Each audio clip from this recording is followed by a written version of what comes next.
Hi, I'm Carolyn. And I'm Anna. And we're two sisters who love handcrafting and figuring things out.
Hello, it is Saturday, January 31st, 2026, and this is the 84th episode of Curious Crafters. We are a quarter through. We are a 12th through 2026. Okay, I'm like, I don't know where you're going with that, but yes, Yeah. we are. Good. Tomorrow is February 1st. Welcome, everybody. Welcome. All right, let's see. What do we got in store today for our 84th episode? We're going to start with a little chit-chat and a toast. We have... Am I allowed to sit before we toast? I just sit Of course before we toast? can. Okay. Yeah. I think it's mainly when we're like really... Yeah, should we be sipping before we I toast? think I should refrain, honestly. Okay, I think so Take too. it back. Okay. All right, here we go. All right, what are we doing? We're going to do a little chit-chat, a toast. We're going to share some fully finished objects and some finished objects and some whips and some plans. We're getting curious about what I've been up to with my 2026 theme. We've got a few shared supplies. And we'll end, of course, with our thumbs up. From comments last video, thank you so much for your enthusiasm for Carolyn. Carolyn has some big ideas for the year. Her mitten project, is it okay if I call it the mitten project? What would you like to call it? I'm going to call it Simple Shape Hands. Simple Shaped Hands project, and her project around our maternal line. Lots of comments around those two, and quite a few people this year participating in the 12 by 12 Christmas ornaments and working on larger projects. Those two things seemed, we talked about both of those things, so people commented on those, but I'm hearing them in other floss tubes too. I thought that was really cool as well. And thank you to the people that either said, hey, do you want to knit some mittens or gloves for me? Or one woman also said, hey, I'll be your test knitter, which was great. And I already have slated the first person I'm going to knit for, and hopefully by the time this goes live, we're going to Zoom so I can talk to her and find out more the story her story and her story about her hands, and then design the right mittens or mitts or gloves for her. So super excited about that.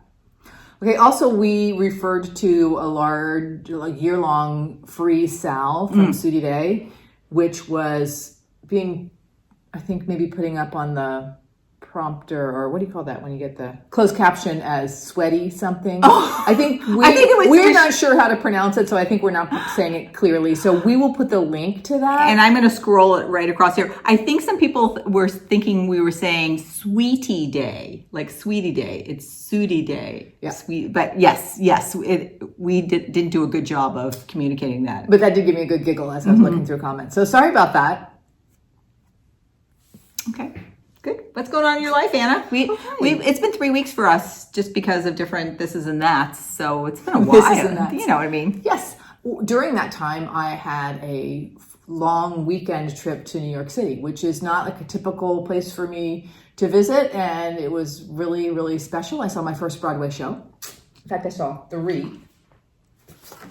I saw 2 strangers carry a cake across New York. Just 2 people on the stage.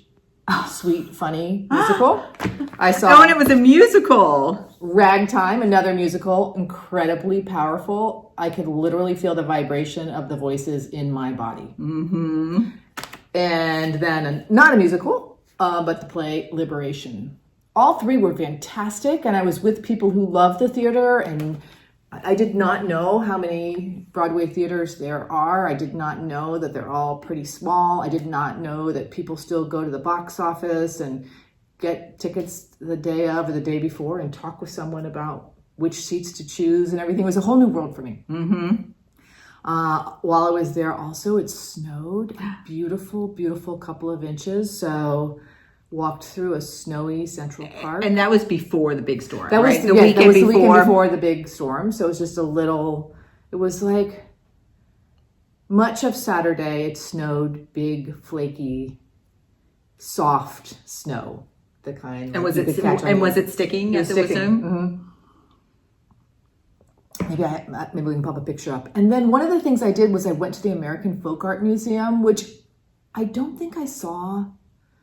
I'm not 100% sure. I can't tell online. I think it's under construction. I did see a quilt exhibition, but that was all that you could see, really.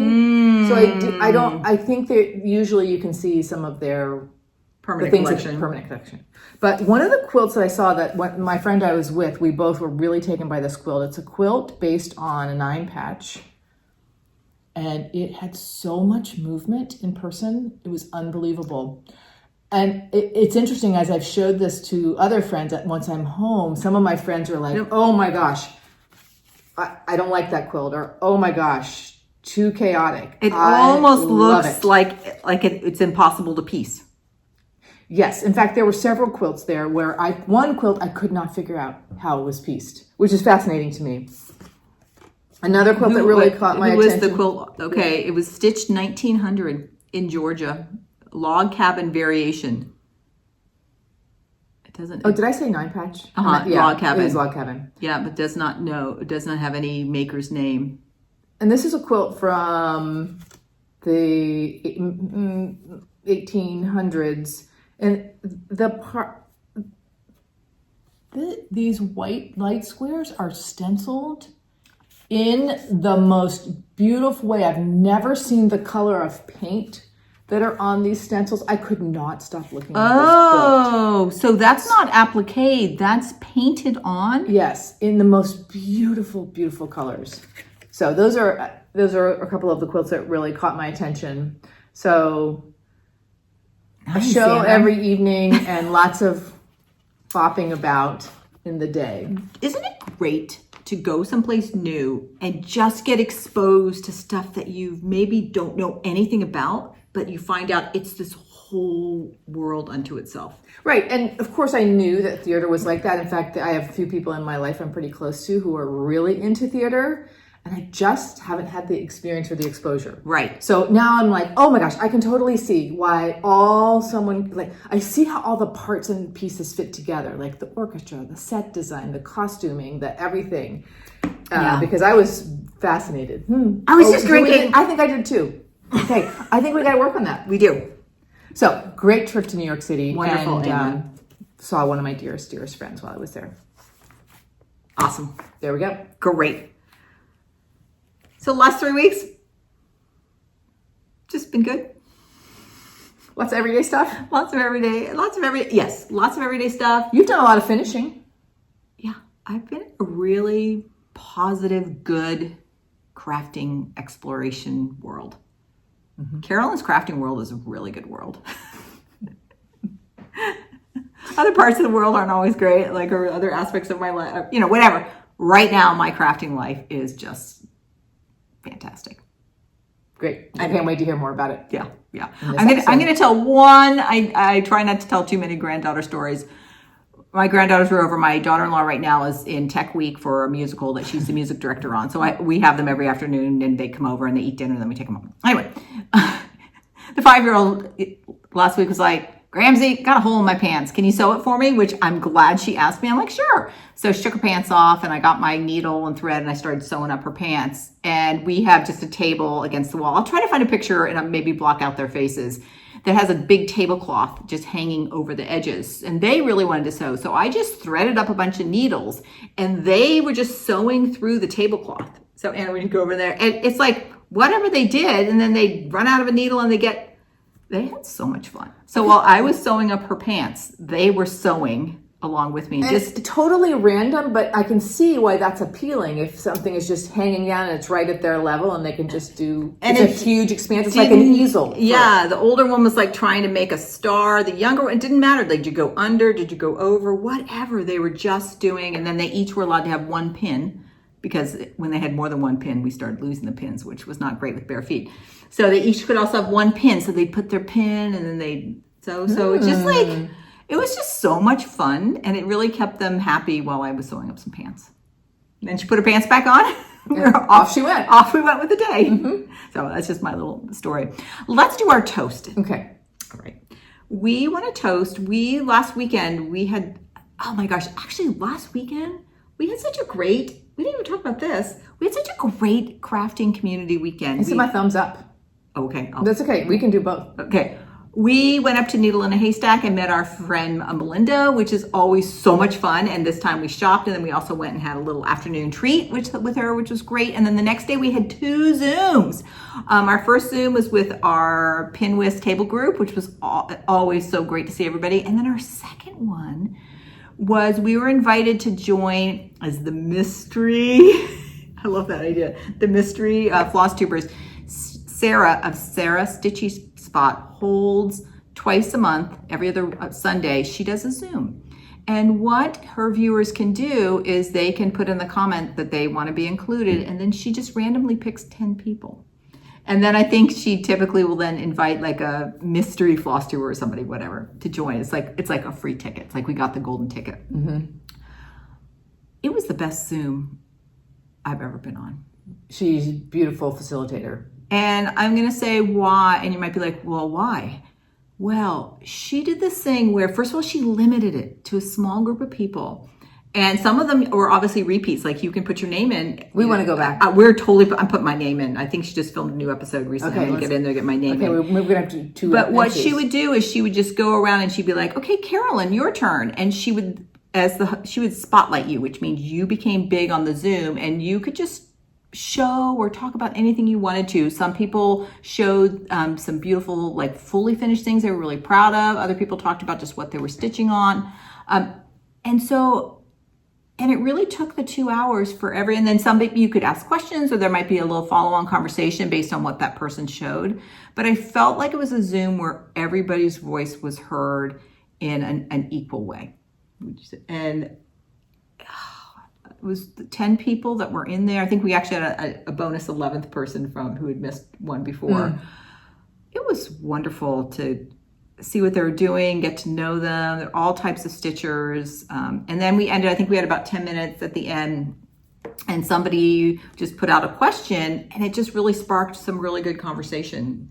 So Sarah, we're just toasting you in such another way to bring the community together in such a thoughtful and fantastic way. Thank you, Sarah. Thank you, Sarah.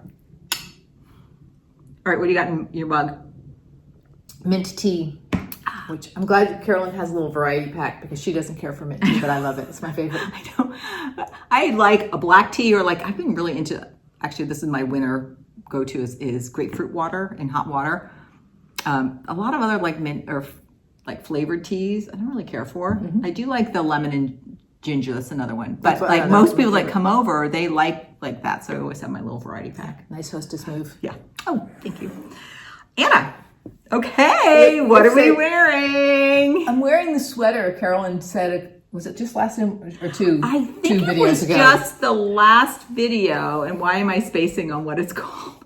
Wait, let me just pop over to our other notes and see if it was in there. Anyway, we forgot to have me try it on until I came over today. Yeah. And so okay. I'm giving it a little test. This is it. It's called Marble Mount, and it was the designer is Joji Locatelli.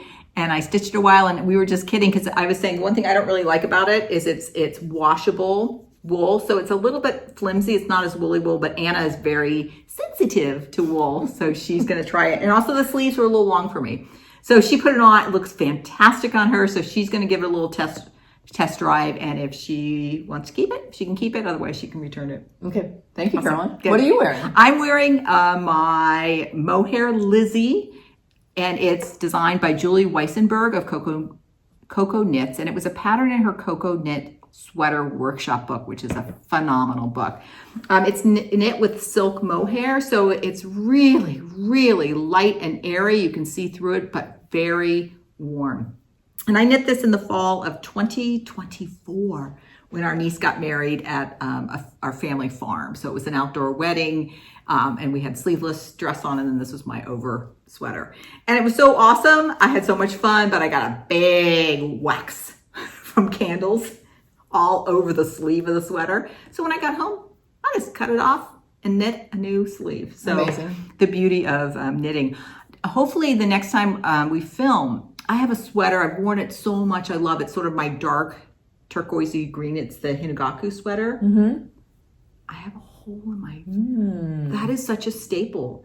So I pull it out of my rotation, and I'm going to really work on darning it and repairing that. Because And you want the repair to be seamless, or you want some visible mending? I'm going to use the same yarn that it was knit with. You might still see it because it might be a little bit thicker. I'm intrigued by those little videos on Instagram of showing how to patch and knit garment so that it looks like you wouldn't know that it had been that. Yeah. So this one stitch snapped and kind of has run down a little bit. So I'm going to fix that, but I think I might just reinforce by duplicate stitching over that area. And then I might come over and just do the same thing on my other, because I'm sure the same thing. Although this elbow, you know what? I rest this on an arm of a chair whenever I'm knitting or stitching. So this elbow for me gets a lot of wear. Okay. Dun, dun, dun, dun. Fully finished objects coming at you. Oh, everybody, I am so thrilled because I have learned how to lace circular things.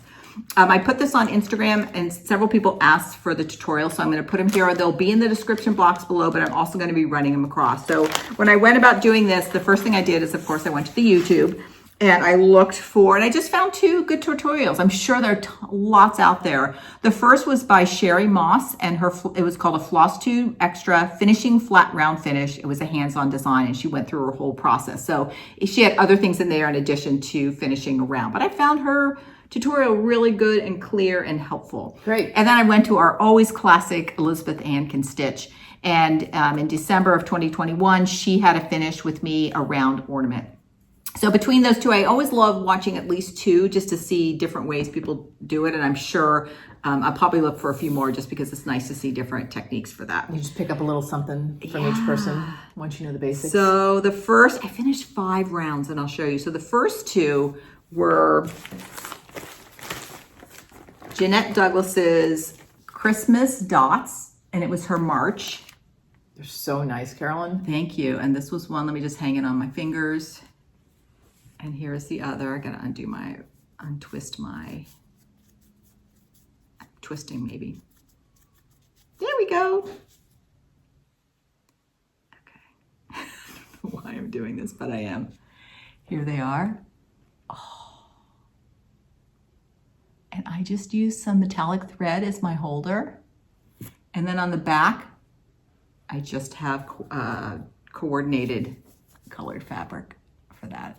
And you can see I was playing with, this one was the first one, and I made it smaller, but it was a little bit too small for the round. And this one, I made it smaller still, but just slightly smaller. And I just hem stitched it in place. I'm sure I could have glued, but I felt like there was enough thickness in the linen from lacing this that I thought it was going to pop up really easily. And I feel like the stitching really gives you a closed sandwich if you're not going to put any trim around this.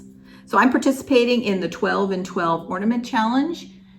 It was something that Katie Strachan and Karen of Fox and Rabbit did last year, and I think they had so much fun. They're doing it again this year, and I know a lot of us are joining along with them. So these were my January stitch and FFO.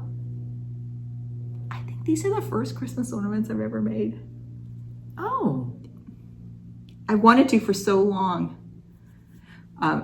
One thing I did, and this was on Sherry's recommendation, I was trying to figure out, like, okay, what size circle did I want to finish my rounds on? And of course, as a mathematician, I always have a compass at my ready. So I would make a circle and then I would cut it out. Ah, yes. And I was cutting and I'd make one, and you can see this was my check mark. This one was the one I worked. So I did about 3 until I found, and I would put them on top of my design and be like, oh, that feels a little too big. That feels a little bit small. And I'm like, bingo. If a radius was 15/16 of an inch, it was the perfect circle for this. And then I made, so this was 7/8 was the one I made, the red, and I marked on that. That was a little bit too small. And then this was just on hard paper, but I used mat board. I think I cut these out and then traced it on mat board and just cut the mat board out with scissors. That was totally fine. So these windows really helped me. If you don't have a template that comes with your pattern or you stitch on a different size linen, this was a really great way to find the right size of the circle. I think people do that sometimes when they're fussy cutting fabric for a quilt too. Mm-hmm. Yep, you want to see that negative space. Oh yeah, because here's one I cut out of mat board. And you can kind of see my edges aren't perfect when you're cutting with scissors, but it was fine. It's fine. Okay. I was going to ask you how easy I don't think I cut mat board. Yeah, my mat board's kind of thing. I think I have the 16th of an inch mat board. It was so much easier than I ever imagined it was going to be. Mm-hmm. And I got better at it, of course. The more you do it, the better you get. So those are my first 2. And then I'm like, Carolyn, you're in a groove. So then I went to my reindeer game that these have been finished for like well over a year, and I've just stalled FFOing them. But they're all done now. Here, you want to hold some too? Mm-hmm. All the circles. Make sure the back too. Yeah. Yeah. And once I got in the groove of the lacing, I was like, okay, I start to see what I'm doing as I'm going side to side. Yeah, they look really smooth and really really happy with these. And when I bought these, I got this from Farm Girl Dry Goods, and I got the whole kit. So I have rickrack for this and these wooden Christmas balls that they will go on top of like that. So I've never painted anything with wood, but I watched some videos. I ordered my... What's one tip you found out? Because to me, I'm like, open the jar, paint it. Well, that was my first instinct. I first found some different brands of paint, about the brand. So I'm going with the DIY paint, chalk paint. I know Chantel sells that. I got it from a different distributor, so I kind of went down a rabbit hole of that paint. I had no clue, like, what do you put on top of the paint? And so I found a lot of different options, and I'm going with a clear wax. So I ordered a clear wax as well. I was just playing around. I went and got some acrylic paint at Michael's and was overpainting a frame. And I'm like, Carolyn, this looks super hunky. You need to. I also had a really cheap brush. So I got not super expensive brush, but a little bit nicer brush. So hopefully that won't be as much brush marks. And the chalk paint looks really interesting to use. Does anyone use a foam brush? I think sometimes a foam brush, but Chantel, I was watching Chantel paint, and she often uses a regular brush. So stay tuned. My paint and wax is in the mail, so hopefully by the next one, we'll see what happens with that. And will you glue it? Yeah, I guess you have to. I will glue it. The one, Sherry, her thing she was finishing had some rickrack, so it was also interesting to watch her put her rickrack around the back. She used a glue gun. I think I'll use Eileen's glue, but just again, watching someone else's hands do it. So I'll put the rickrack on first, and then it will go on here. I agree. Like, I love that about Katie Strapping to how-to videos. Just seeing the way her hands. Yeah. Oh, I also did something here. Again, this is from Sherry. I used 2 layers of quilt batting in there. The first layer, I made the size of my circle.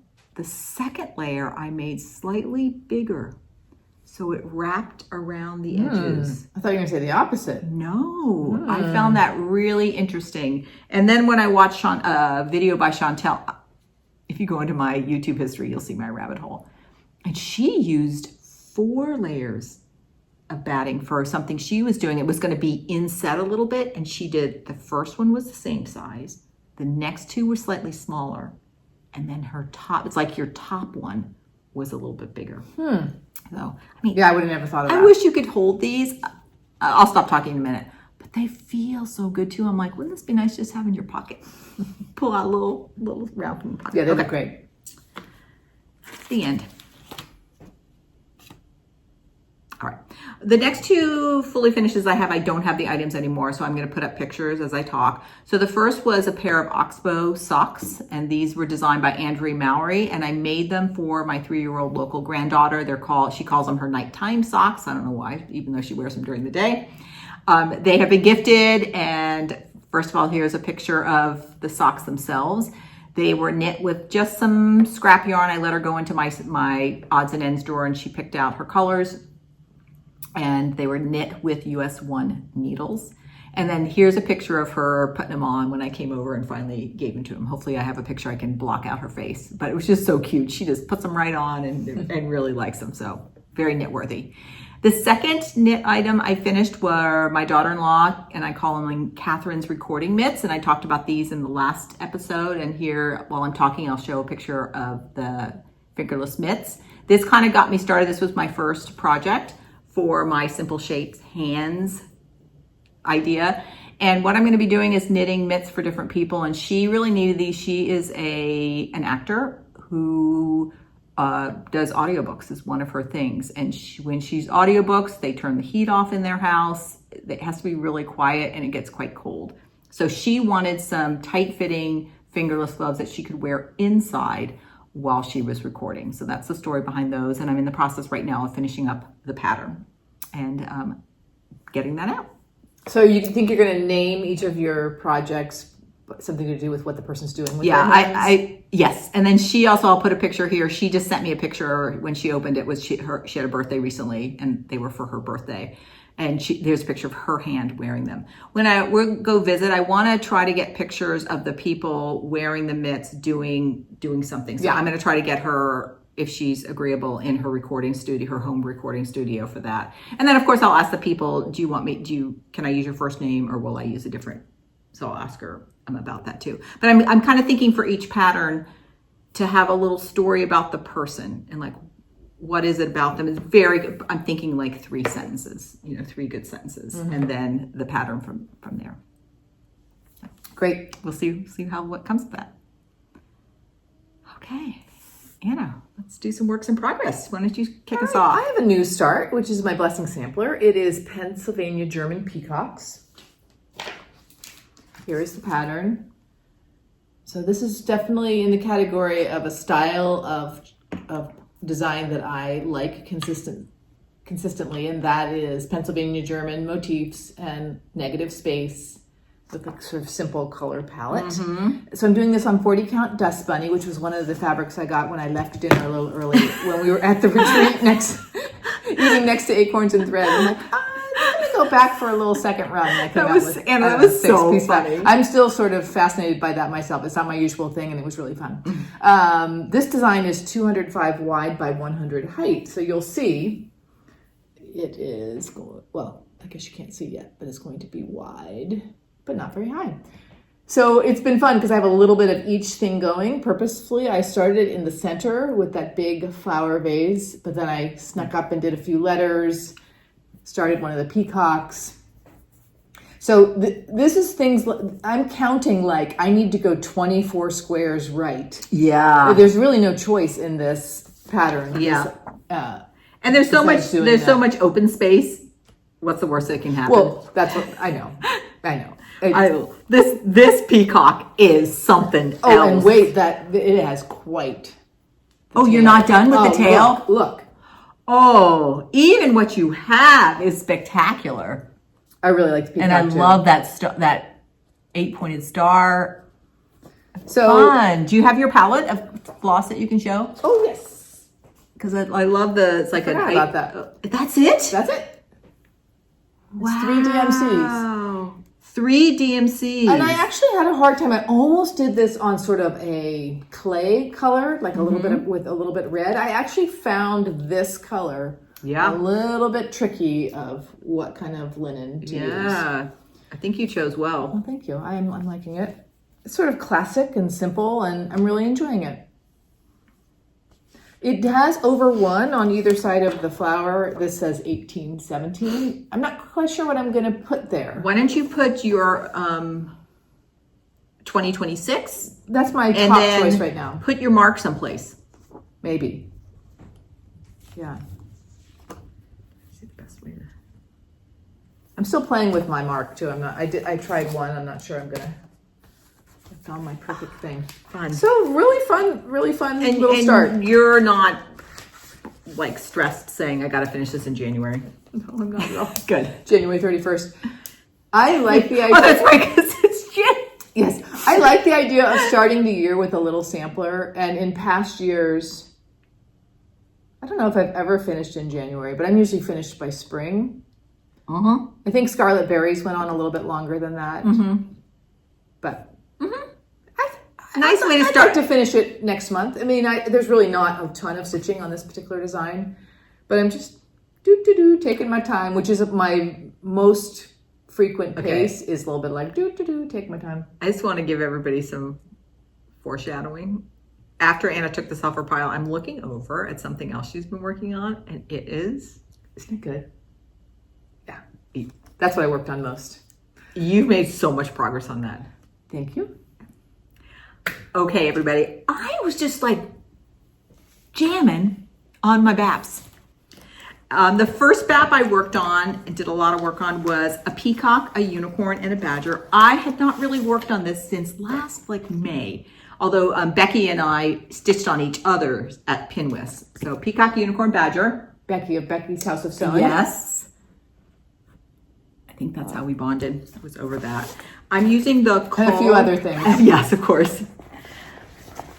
I'm using the called for Swarage silks. Some of my older projects, I have this bling on my floss ring. I need more of these because I really get on it. We need better bling, Anna. We need to get on like Etsy or whatever and find some. And let's say if one of us finds something good, we buy it for both. Okay. Because you hear that jingle? There's something about it. Yeah, I like it. Marks the beginning of my colors. So that's my palette. Here's where I am. Oh, first, let me put a progress picture of where I was when we showed it last on FlossTube. I'm so glad you're stitching your background. I love the look of it. Oh, you all, I continue to love this so much. Whether you are outlining, coloring in those outlines, or filling in with that beautiful green background, it is a joy. And I'm so glad too, people are doing it on green fabric and I actually think it looks really cool. I do too. You should feel this. It's become... This is like a tapestry. It's just like 2 different categories. It's become a different piece of fabric. Yeah, it's amazing. And the silk is so strong and sturdy. It is like you could see how it could be like a chair, a piece of furniture, or a very durable curtain or something back in the day. So I really did like all of this in here and lots of the green. And I've hit the tree. The tree is really our midline. So I'm going to kind of come down and finish this side of the tree and then keep going over. It looks so good. Oh my goodness. And I'm considering using this silk in something else. I used it one time and I found it a little fuzzy. It will start to look a little fuzzy on my floss drops, but I'm not finding it fuzzy at all. Not at all. And there's something about the colors. It's so bright. And so one thing I'm doing to kind of minimize the fuzziness is when I first pull off a hunk of strands and then pull off my individual strands from there. I have to remember that. And I feel like that's helping. And I also am keeping this in its own bag. So there's not a lot of rubbing inside my project bag, but it feels smooth and good. All the greens. I'm going to also say Becky is stitching hers in DMC, and the DMC equally glows and looks fantastic. I think it's just the bold colors and all the different creatures. Yeah, it's spectacular.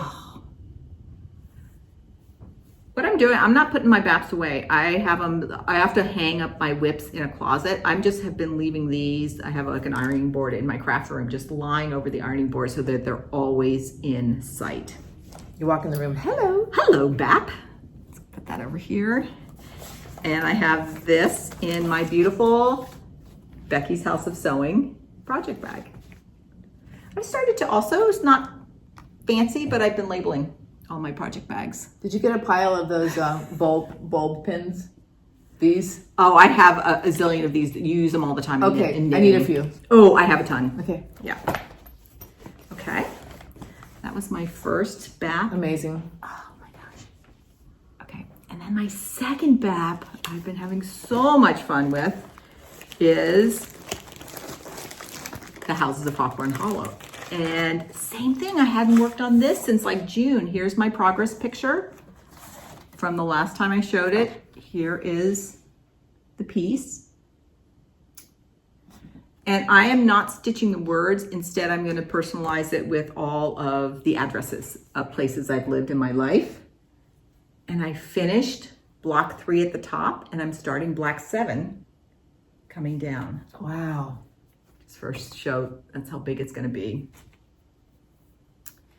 So I finished this top block, and you can see there's empty space up there. There's some empty space on top of here. Which part of the top block have you been working on? Or what was left? A lot. None of these were filled in. I had about half. Well, they'll have seen it, but none of these were filled in. Half of this, that wasn't there. The doodahs around here wasn't there, and there was still filling. There was a lot, and then I started that one below. And again, these are so fun, and I'm just keeping them out, and I'm just working on them. And what I've been doing is I've been kitting up my DMC house by house. And see again, I have a good... That's DMC? Oh, MPI. Yeah. Excuse me. MPI. And it's funny, I went to sit down to stitch this, and I'm like, I thought I already had these colors. And I actually was like, okay, I've got to order a few more. But then I was cleaning through a project, and I just put them in a different project. So I put a tag on which project it was, so some of them are in there. So houses. I think that's bling on that one too. Jingle, jingle. I know. This bling, I love this one. It's an owl with some, and there's just something. Anybody else feel that? It just feels special. I literally have forgotten about bling for like a year. I haven't even thought of it. Yeah. And that's I'm glad why, you brought it up. Like some of my older projects have the bling on it. I think I had a little bit of bling, and then we sort of stopped getting bling. And we received a few gifts at the Pacific Northwest Stitch Summit, but I've been using those as zipper pulls. I haven't really been thinking about putting it on my thread rings. Yeah. Okay, House of Hawthorne Hollow. So these are not going away. These are staying out. Really this year, I want to make really good progress and keep these moving. Can't lose my sticky notes. Okay. I have been working, especially on evenings when I'm feeling a little tired, on the Seton Portage blanket. It's by Knitted Wishes. It's on Ravelry. It has some trees on it. So there's like a band of trees, and then sort of a starry sky, and then an opposite at the other end, a band of trees. So I'm in the starry skies. This is for the you're in the starry skies. Way into the starry skies. So I'll start the new trees, or the next trees. I don't know. I think I have 2 more rounds with the starry skies. That looks great. So that's what I mean by the starry skies, and that's what I mean by the trees. It's been fun. Sometimes on those really tired nights, I do, 4 rows of this, and while I watch a little TV, and that's enough. So it's kind of been, literally has been growing by half inch by half inch by half inch, but it's growing. A little bit. Just keep working on it. Yeah. As we all know. Yeah. Nice. Do I have anything more? I don't think so. Sometimes I just don't have a lot to say. It's just been fun. And you have been really good doing the blankets, because this is your 4th grandchild and your 4th blanket. So you have. I do enjoy them. And she is enjoy the blankets. I really enjoy the kids. She's like 7 months, 6 months, 7 months. Yeah, it's a good job. I'm going to also show now a knitting project. I'm working on the Noctura cardigan, and I'm going to show the pattern picture from the designer right here. And the designer is Orlaine Such of Tete Beche Knitwear. I'm going to run it along the bottom because I completely mispronounced everything there.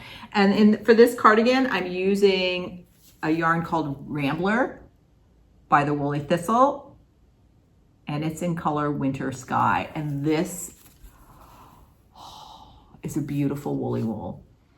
We can't wait for it to bloom. We can't wait for it to bloom. I'm just totally faking it. I don't really know what that means. I just hear her say it all the time. I think I've talked about this before. I love smelling woolly wool.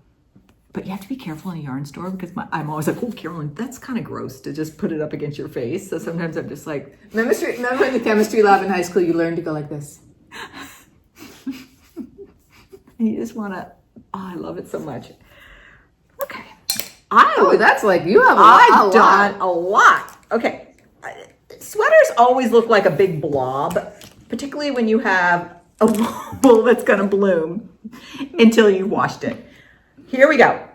I've got sleeve. That looks like a long sleeve to me. Have you tried it? I've got matching. Yeah. In fact, it's okay. Part of it is that sleeve because of the raglan Part of the shaping. It's also part of your shoulder. All right. I feel better. do they're my coilless safety pins. Those track my increase or my decreases as I go down. And then when I do one sleeve, I just make sure it matches the other for the same length. Great. And I think I have the body now long enough where I'm about to start my edging, but I have to put it on a second needle and go and try it on just to double check the length. And that has a little edging. And then I've got button bands and neck bands.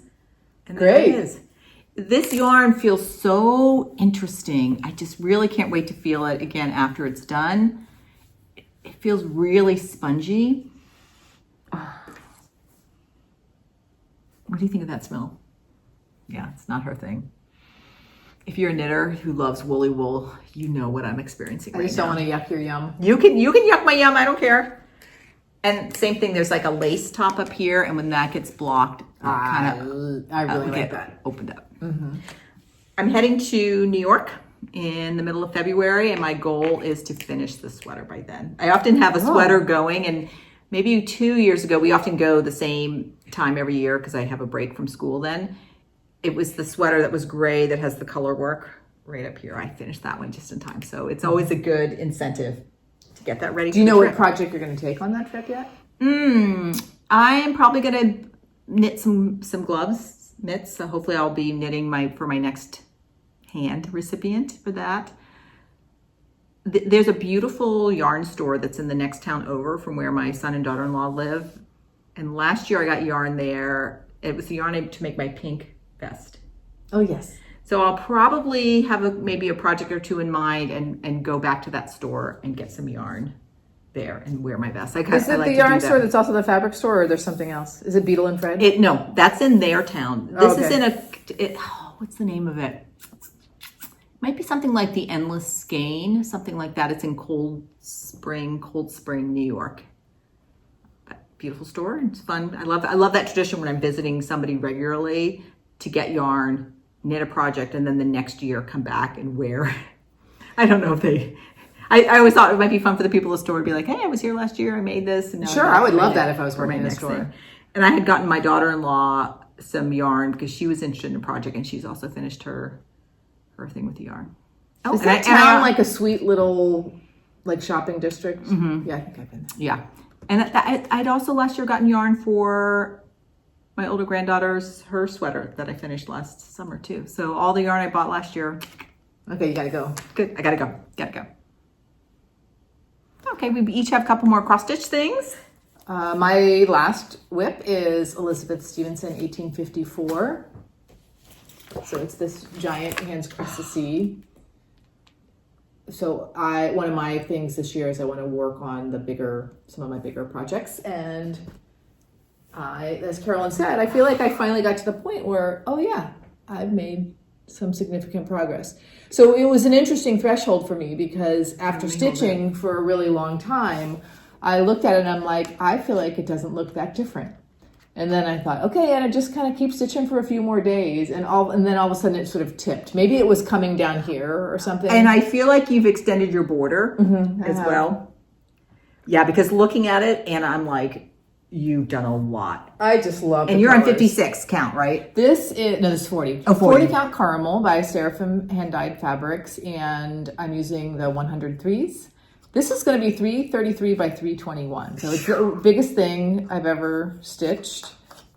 And I found these little wooden bowls, believe it or not, at the grocery store over the holidays. I think they were meant for like little treats and nuts and everything. And what didn't one of the commenters said? Oh, I had got some similar wooden bowls too. Yeah, and these are the 4 colors in the border because I've been working on the border quite a bit. And so I have a second one of these where I have whatever flower pot I'm working on. I pull the silks for those. The colors. Oh, I love this. Like, is that pink and purple. every other stitch? Just at the top. There's Just like at a the band top. of pink and purple.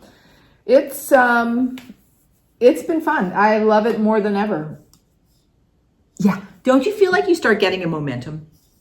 Yes. In fact, I really wanted to touch the Pennsylvania German Peacock one that I showed at first, at least for like a chunk of 5 days or something. Otherwise, I think I would have kept going on this. Mm-hmm. And then I'm like, okay, when we get to plans, like, do I go back to this or do I touch one of my other bigger ones? I'm not sure.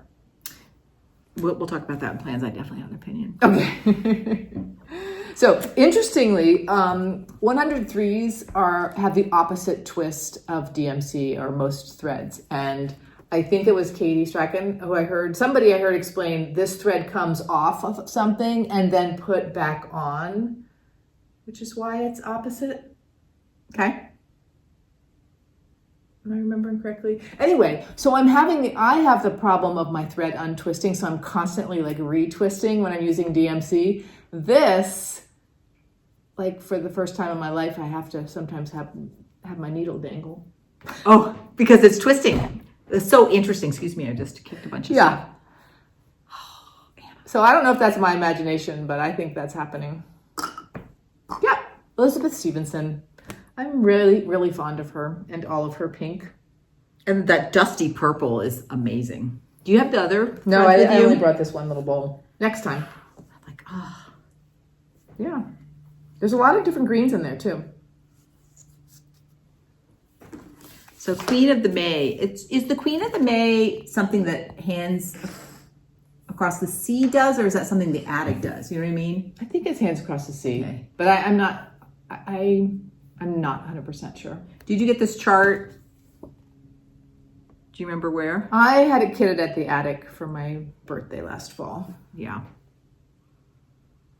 Because that is not the called for linen, but I like it very much. Yeah. And did you just trust their judgment? You just said, I want a 40 count linen, and then they pick something. Yeah. Send me something that looks good. It's like, trust the expert. Right.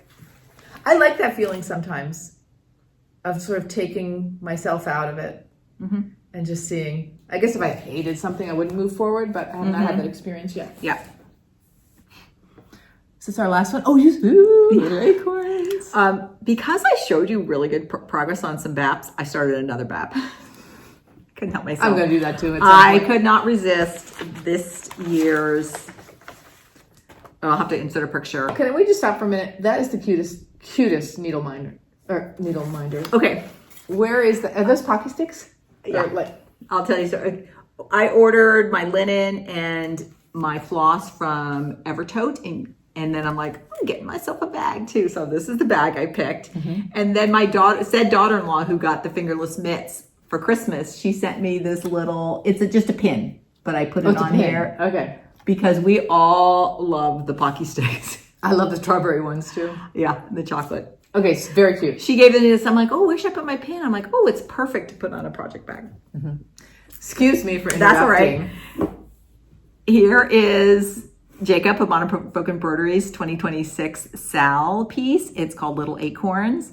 And I'm stitching this, and I'm just going to flash it. It's actually, but I'm doing the horizontal version, where I essentially take that vertical sampler, cut it in half, and bring it up there. I'm also following his guidelines of, I'm going to try to keep up month by month. And the first month was to stitch all your infrastructure. So here is my piece with all the infrastructure. You know how he does an open hem before he finishes his stitching? I wonder if he does his infrastructure first, then does the open hem. That's so and then interesting, because I think you should do that. Well, if I want to finish it with an open hem. I think you should. This required a lot of math, figuring it out, because it was a different orientation. and counting and recounting, but I'm so happy. Everything worked out. I was very cautious about it. And you do this and you go, that's not that much. I can do this. Because now every month we'll be working on one of the bands or a couple of the bigger bands. It's over 2 months, or for the smaller bands, you do 2. Stitching the infrastructure is not appealing. Whenever I see it done, it is so appealing to me. Of like, oh, this part is my this month or my next job. Right. I'm going to be stitching it in multiple colors, and so I picked just I think I picked brown. It's a brown. Yeah, let me pull up my. I think it's Espresso by Roxy Floss. What I did is I ordered from Roxy Floss a bunch of different colors. And there are a few that I ordered that I have pulled out and put them aside because I don't think I'm going to use them. Here are some more. And then for each band, I'm going to take 3 colors. So for the first band, I'm pretty sure, I might still change my mind because it's not tomorrow yet. I'm going to start tomorrow. Is I picked these 3 gorgeous colors, and it is Anne, the Final Moss, and Spinach for those. And then this is other things I'll probably pick from. We'll see how all of these play together. So I picked this brown. It is Espresso, and it is just what I use for my infrastructure, but I think I'll probably in every band find a little something to put the brown in. So it will be moved around the piece as well. In fact, I'm going to take that off. Okay. I'm going to put that as on a further unifier. I'm taking this off my bigger palette and putting it on my smaller palette to remind myself that. Really excited, and I have my pattern printed out for that first section, and tomorrow I'm gonna get going on that first band. Great. Wait, can I see what the first band is again? This is right across the top. Oh, yeah, because I saw somebody who had it done. This one thing, classic Jacob. Jacob and Caroline have such a great working relationship that he did some colorized versions for people that wanted to stitch it in 3 colors. So I just printed off one of those color versions, and I'm just going to use this as a suggestion to the intelligent of where I might want to put my 3 colors for my 3-color band. Some of these that are more intricate, I might have 4 or 5 colors, but I feel like it's a good starting point for placement. Yeah. Oh, I should say my linen from Roxy Floss is arrowroot, 36 count arrowroot. Yeah, we haven't used that before. No, I think it's a little bit newer. Okay. And what I ended up doing, of course, because I wasn't sure, so I ordered flosses, and about 3 of them I weeded out right away. That I'm like, I don't think they go with the others. But then I also ordered 3 different linens, and it took a 1/4 yard. And so I'm like, well, whatever I don't, it just goes in the stash. So I'm going to start right up there. Great. Yes. Oh, I'm excited for you. Yes. Okay. Moving into plans, I want to just take that out one more time. Make some more progress on my Pennsylvania German peacocks, and then a nice something on one of my large samplers. So either go back to Elizabeth Stevenson or go back and try to resolve some things here with 15 Friends, which I'll talk about a little bit more. Yeah, actually, Anna, I was going to just say keep going with that, but I think you should resolve a few of your dilemmas. So even doing a little bit on both, but I think you should do a little bit more on this. And as you said, do you want to talk about those things now, or I'll wait until we get to our shared supplies? Okay, because that's one of the things I did up at Needle in a Haystack. So that's about it. And then a 1/2 inch at a time on Baby Ann's blanket. You're going to get there. My plans are, I'm going to keep going on my Baps. And then my February ornament, in my 12 by 12, I'm going to pulled out the Prairie Schooler Nordic Holiday. I love that pattern. And I'm going to start, I think I'm going to actually do, not in February, but over the course of this, I think there'll be more than one of these that I'm going to pick. Do a trio. Who doesn't like a trio? I'm going to start with the houses. Anna stitched that last time before. And I picked... Pretty. Yeah, a little bit more subdued classic Christmas colors. And these are both by Roxy Floss. This is Lipstick, and the other is Bow Down. It's so funny. I feel this way when someone tells a joke. I'm often like 2 beats behind before I get the joke. I'll get the joke. Yeah. I just have had that experience many times in my life. I can feel this way sometimes when someone says the name of a Roxy Floss color. Like, I don't quite get it at first. Oh, yeah. Yeah. And then I picked Cloister Cream. I'm pretty sure this is Cloister Cream. Yeah, it is. And I'm going to stitch that on. Beautiful. That's my legacy linen. It's nice. I feel like 36 count is definitely my sweet spot at the moment. And so I have the 36 linen box over here, and we have just a little in there, little scraps. So it's just fun looking through the scraps and just picking something from there. So I'll probably start this in the next couple of days because I want to finish stitching and FFO. And I think I said before, I want to finish stitching and FFO one ornament every month, at least one ornament every month. It doesn't necessarily have to be the same one.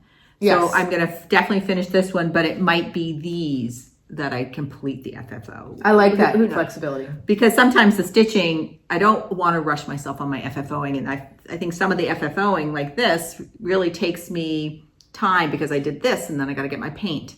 So right. A little thinking or you're not quite sure. Right.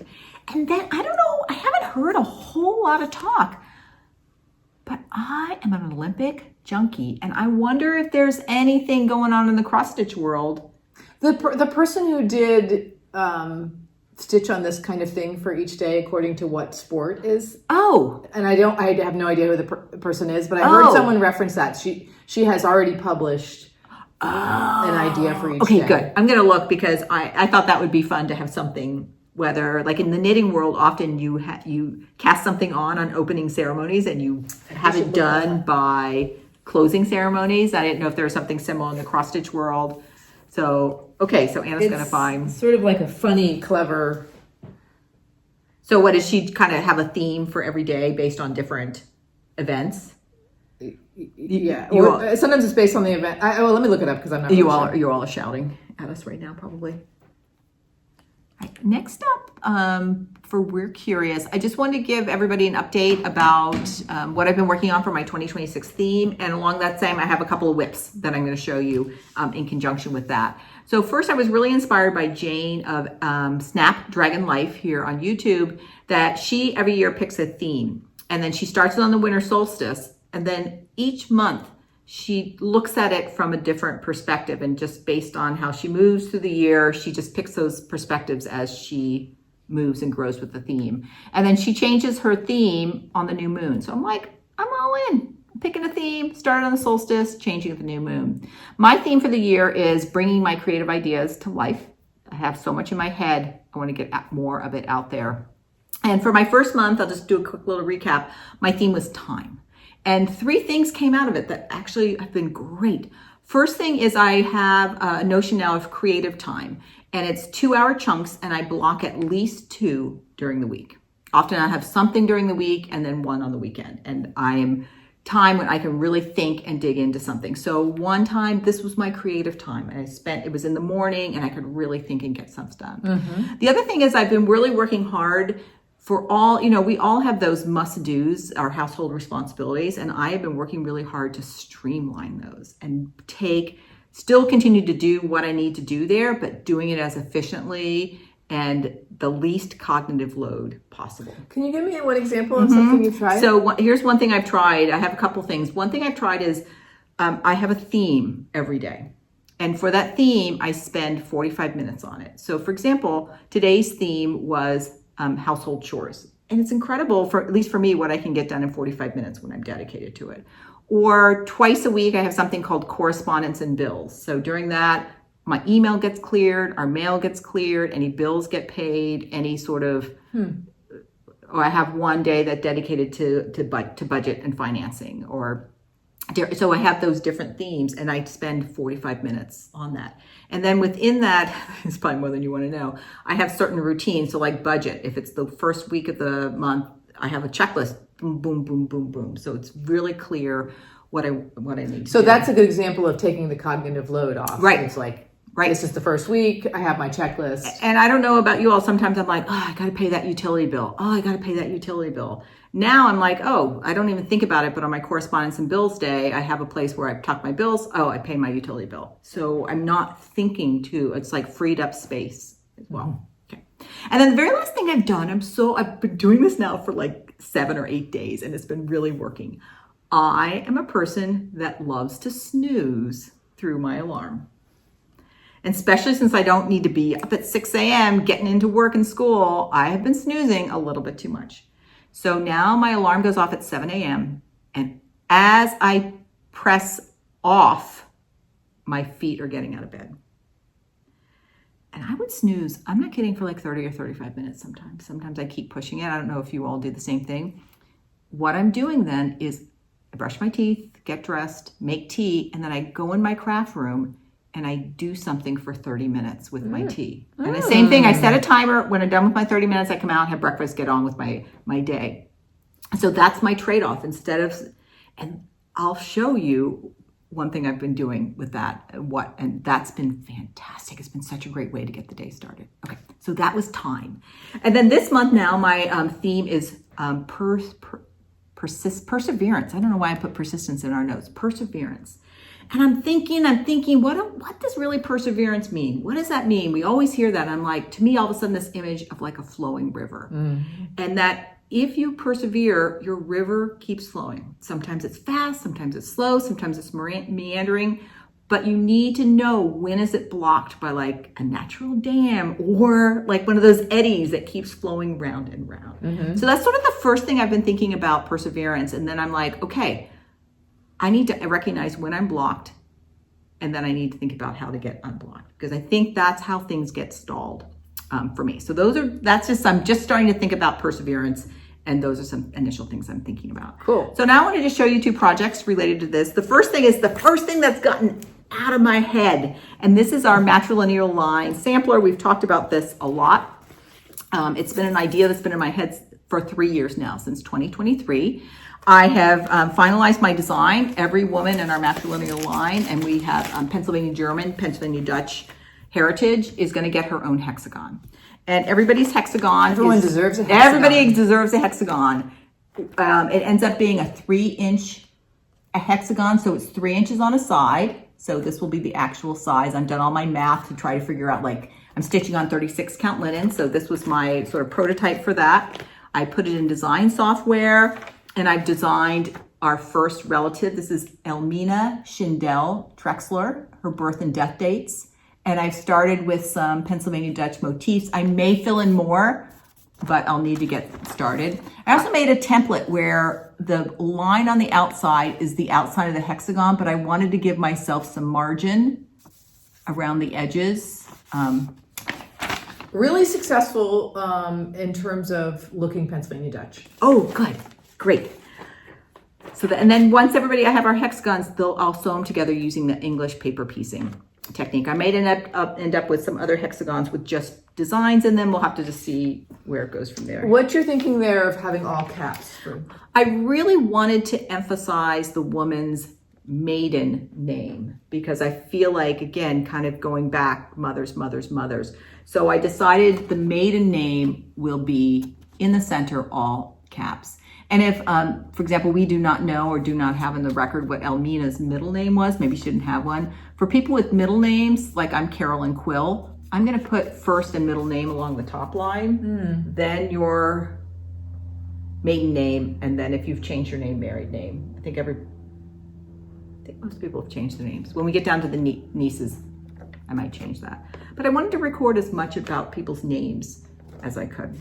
And then for my palette, I was inspired by the Fractor artwork of Pennsylvania Germans. I think it was like sort of 1700s, 1800s that it was the most popular. So I took their ink drawings and sort of came up with a palette with MPI silks. And I've kind of grouped them. Here are some greens, some reds. So I actually have them on separate floss drops just to kind of keep the palette. I want to put that up against some linen or something. Oh, yeah.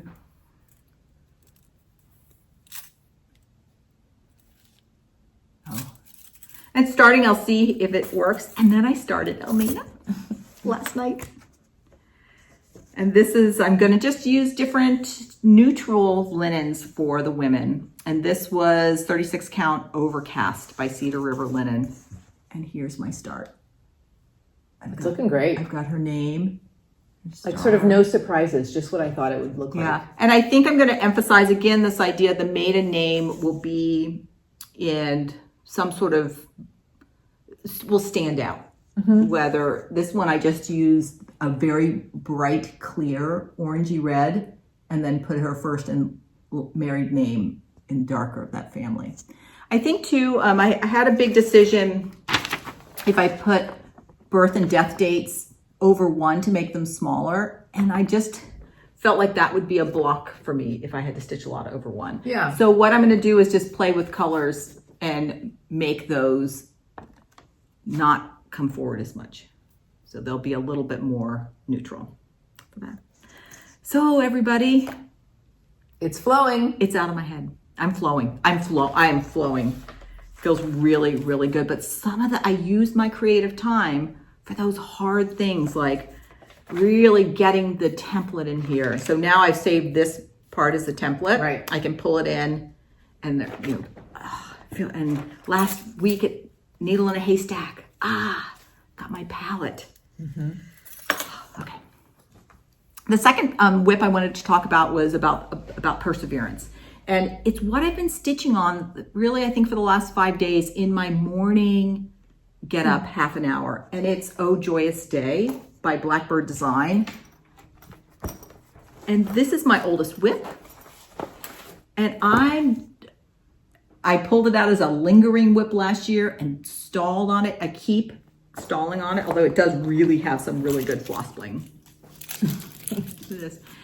And I'm like, what? Like, why am I blocked? And you know what it is? I think it's not quite my style anymore. So how do I get myself unblocked? Because I don't want to abandon it. I still do like it enough. I want to finish it. And so I really focused, why was I stitching this piece to begin with? And it's because I want to document some of the most joyous days I've experienced in my life. And that I'm now saying, Carolyn, you really want to get that. Those were such joyous days. You want them documented. So that has gotten me sort of reinvigorating. And then doing that 30 minutes every morning has been so peaceful. And I've made great progress. And maybe it will encourage me to stitch on it in the evening when I do most of my stitches. But if not, I've been so happy with this. So I'm almost done with my first band at the top now. I still have a few specialty stitches here and there to do. Get to the bird. I'm saving the bird till the end. That will be my last piece. So I'm going to come down and keep working on my bottom border. But these were pretty empty. So I pretty much did those 2 flowers. Yeah, that's a lot for, if you're just touching it for the 30 minutes. Yeah. So. Good. Yeah. So maybe it was the title and the idea of documenting more than the actual design. Exactly. All right, so everybody, I'm feeling so good about my theme so far. I am only in month 2, but that's a good sign. It's been working for me, and I'll probably, hopefully, try to do some updates. If it gets too boring for others, I'll try to keep it short, but it's exciting for me, particularly right now. And maybe you all are resonating with some of this as well. So perseverance. Aren't perseverance and persistence synonyms? Maybe. But perseverance. I want perseverance. Persistence. We'll have to look up the definition. Yeah, we should look at the roots. In my notes, for some reason, I had persistence in there, but it's really perseverance that I've been thinking about. Okay. So we have referenced already that we had a trip up to Needle in a Haystack, which is our LNS, but far enough away that we really have to plan it, and it feels very special to get up there. My main goal while I was up there was to get some linen because I had gotten this pattern, Fancy Tulip, for Christmas. I ordered the Vicky Clayton silks. And notice they're not on the spools anymore. There. Right. And I went back to just a classic Legacy linen. I haven't stitched on Legacy in a long time. Himalayan Fog, 38 count. So that's what I chose. I should probably take these out. Yeah, they look really good on the linen. I held these up to a lot of different fabrics, and I liked this by far. But they're still bundled, so they're not going to hang down. But you can still. And then while it was up there, both Carolyn and Boone, Mr. Artsy Housewife, have this fabric Black Forest by Lakeside Linen. So I got some 40 count Black Forest. It is this beautiful dark purple.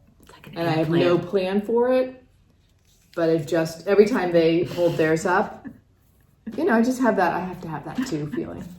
Melinda was getting some stuff and she's like, oh, I'm so cool. Every time she sees it too, because I think she was with us when I got it and then you got it. She goes, maybe one more time and then I'm going to get it. Oh, I think she was, might have been talking about that, the lighter purple that one of the Katie Strachan fall kit Didn't was she? on? Or is that what she got that's this what time? That's what she's stitching on right now. Okay. I think. Yeah. Oh, yeah, I have that confused. Yeah.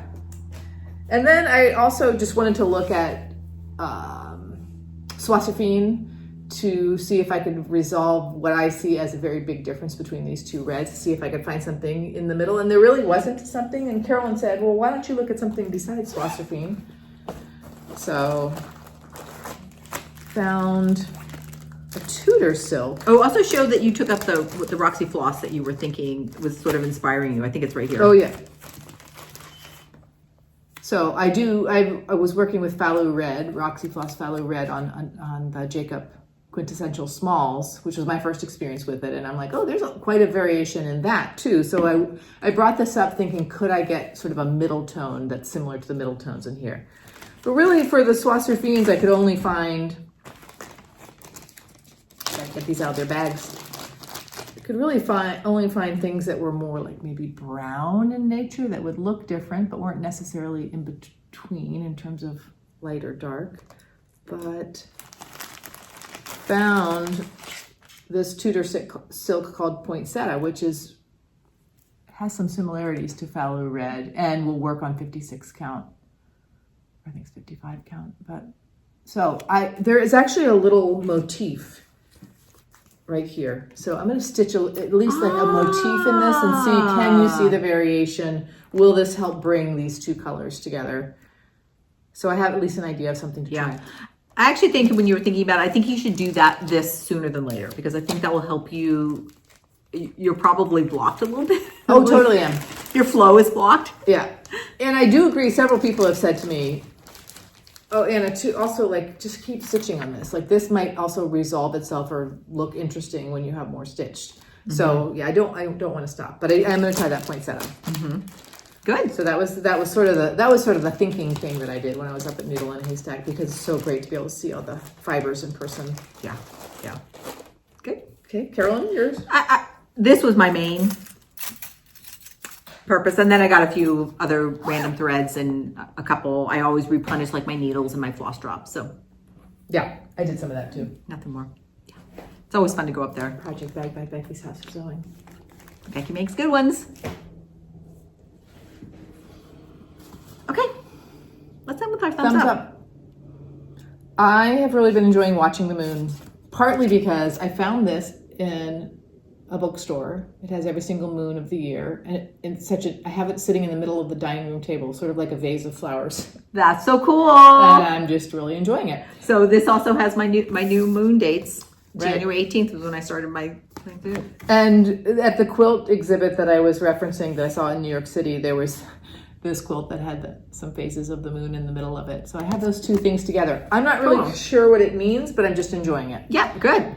Great. My second thumbs up is just the way Zoom opens up ways for us to get to know each other, like the Sarah Stitchy Spot Zoom that we were on, and our table from the Pacific Northwest Stitch Summit. It's just so great to check in over Zoom when people live all over the country. Mm-hmm. And I was listening to some lectures this morning from the Schwenkfelder Museum in Pennsylvania, and just to hear experts talk about their experty things. Mm-hmm. I much prefer being in person, but I'm so happy we have. Yeah, I feel like Zoom the lectures, in fact, I'm going to listen to those lectures tomorrow. The nice thing is if you don't go live, they've recorded, but it gives you access to things that we wouldn't have been able to listen to before. And these lectures, $20 each. Yeah. Access for a very reasonable cost. And Carolyn, I meant to tell you when you were holding these up, when I actually went to the Schwenkfelder, there was an exhibit on, it was fracture art. So I have a lot of photos. I don't know if you want to look at this. Yeah, I have 2 books and a magazine, and also like. So you have plenty of resources. Yeah. And my third thumbs up is just, I think I've had this before. I think it's just breakfast. We had family over for pancakes this morning. Last week we went out for breakfast to a new place in our town. I'm just really hungry when I wake up, and I really like breakfast food. So to be honest, that's the hardest thing about my 30 minutes in the beginning of the morning with tea. I usually eat breakfast like right when I wake up. I'm really hungry, but I wanted to do that before I really start my day, because once you do breakfast. So that's been the biggest challenge for me. Maybe I need like a little breakfast snack or something like that. Okay, my thumbs up is I've just been reading or listening to things, and I really just appreciate the way they've been making me think, or the way they've been making me act, and different things. So I just was going to share a couple of them. The first one, and I think it was Jessica who suggested this book to us in our table group from Pinwis, and it's With Her Hands, and the author is Nicole Nehring. Excuse me, I'm covering that with my fingers. And I have enjoyed reading this so much. And I just wanted to share something from it. Page 45. I'm going to read just a little paragraph, but I was really okay, you can decide what you think about it. Knowing a skill deeply knowing a skill at this depth, knowing a skill at this deep level allows the mind freedom to work on other problems while the hands are engaged in their creation. It also allows for spontaneity based on a felt sense of the work, which is the foundation of improvisation and the invention of new techniques and technologies. Multimedia artist Anne Hamilton writes, quote, "The motion of the hands working is a form of thinking," and, quote, "The interval between stitches seaming 2 surfaces together is thinking at the pace of the body. Busy hands make a space that allows attention to wander. Productive wandering is how projects are made." So I just really liked that notion. I could relate to that. And the author, her cover, she's wearing a beautiful hand knit sweater. So enjoying this book, and I'm just reading it slowly and enjoying it. The other thing I was reading is there's a man, he's a kind of entrepreneur and thinker, and his name is Joey Cofone. And he puts out a newsletter, amongst other things, every week. It's called the Eureka Newsletter, and he'll throw out a concept, and he tells you a little bit about that concept, gives you an example of that concept. And last week, the concept was liminal space, and I'll put it right here. And this is from his email. He says, "A liminal space is a threshold, an in-between state where the old has fallen away, but the new has not yet formed yet." And it says liminal spaces, of course, can feel uncomfortable. They are marked by change, ambiguity, uncertainty, and suspended identity. Yet they are also fertile because transformation becomes possible. So, and he talks about this could be from your personal life. And to me, I'm thinking, I'm in a liminal space because I'm going from working full time. I'm in my gap year until I'm going to retire. And really, it's, really time of transformation. But then, of course, it could also be collectively.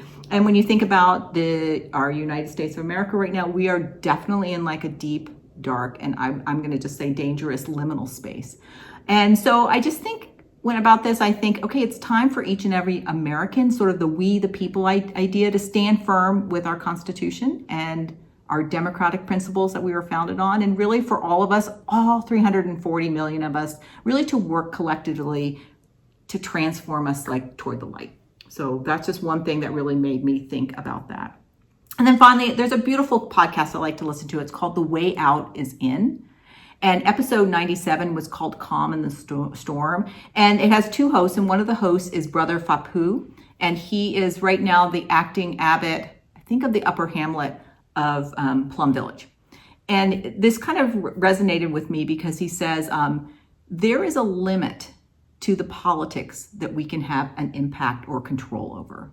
But there is no limit to what we can offer to our human community. So in challenging times, I keep thinking I often thinking how can I act?